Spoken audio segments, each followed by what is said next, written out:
আসসালামু আলাইকুম এভরিওয়ান, আশা করছি সকলে ভালো আছেন। আমাদের আজকের রেসিপি কাঁচা আমের মোরব্বা।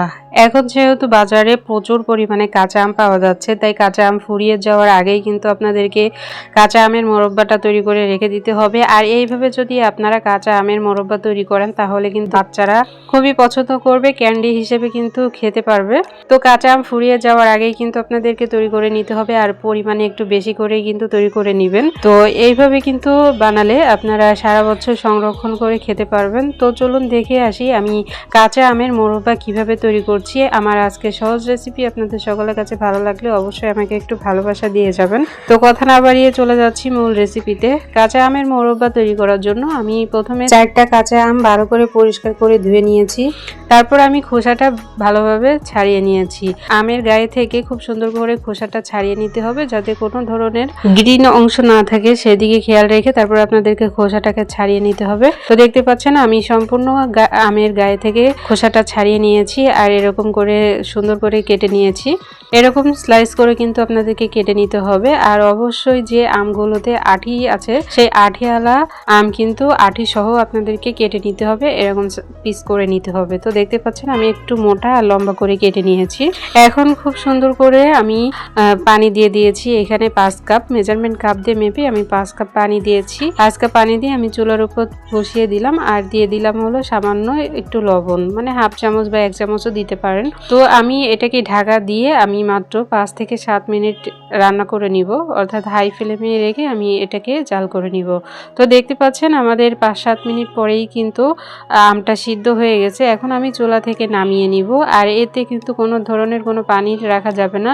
একটা একটা আমের স্লাইসগুলোকে কিন্তু তুলে নিতে হবে। তো দেখতে পাচ্ছেন আমি একে একে সমস্ত আম একটা পাত্রে তুলে নিলাম। পাত্রে তুলে নেওয়ার পর আমি এখানে দিয়ে দিব হলো চিনি। আমি 1 কাপ চিনি দিয়েছি। মেজারমেন্ট কাপের যে বড় কাপটা আছে সেই কাপ মেপে আমি দিয়েছি। আপনারা চাইলে আরও হাফ কাপও কিন্তু দিতে পারেন। এখন আমি এই চিনিটা দিয়ে একটু নেড়ে চেড়ে নিব।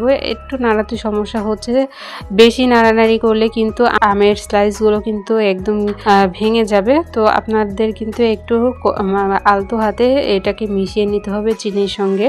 তো আমি একটু ভয় পাচ্ছিলাম যে যদি ভেঙে যায়, এই জন্য আমি একটু আস্তে আস্তে নাড়াচাড়া করছিলাম। তো যাই হোক, চিনিটা গলে কিন্তু পানি তৈরি হয়ে যাবে। চিনিটা যখন গলবে তখন কিন্তু পানিতে পরিণত হবে। তো আমের মধ্যে এই চিনি শিরাটা কিন্তু বেশ ভালোভাবে ঢুকে যাবে। আমি একটু খুব সুন্দর করে নেড়ে চেড়ে নিয়ে আমের সঙ্গে মেশানোর চেষ্টা করছিলাম।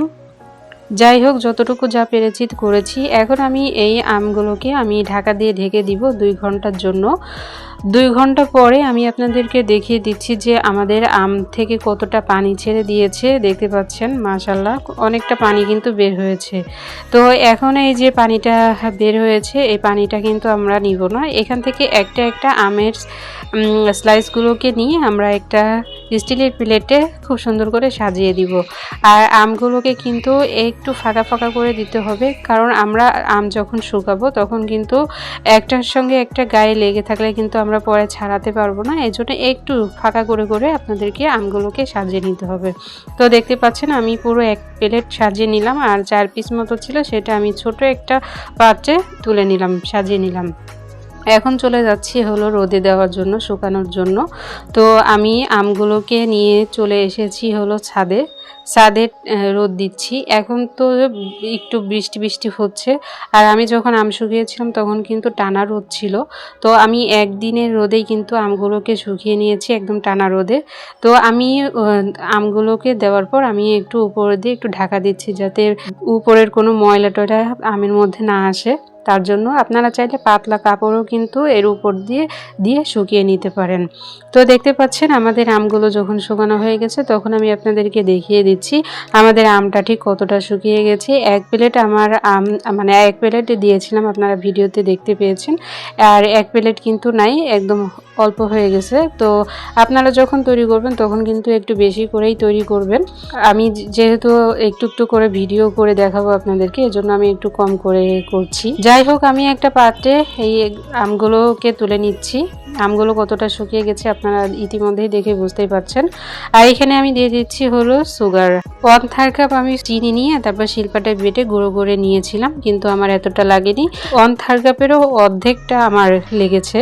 তো আমিও চিনির গুঁড়ার মধ্যে একটু ঘুরিয়ে তারপরে আমের যে স্লাইসগুলো আছে ওইটাকে ঘুরিয়ে তারপরে আমি আপনাদেরকে পরিবেশন করে দেখিয়ে দিচ্ছি।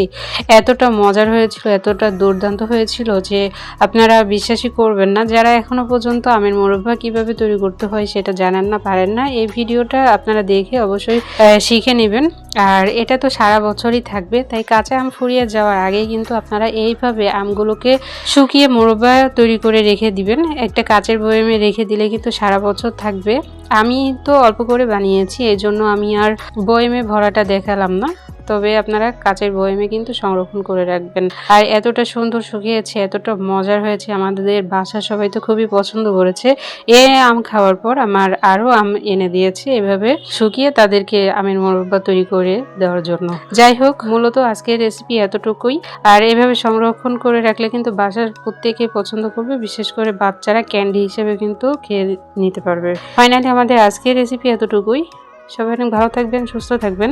আমার পরবর্তী ভিডিও দেখার আমন্ত্রণ জানিয়ে আজ এখানেই বিদায় নিচ্ছি। আল্লাহ হাফেজ।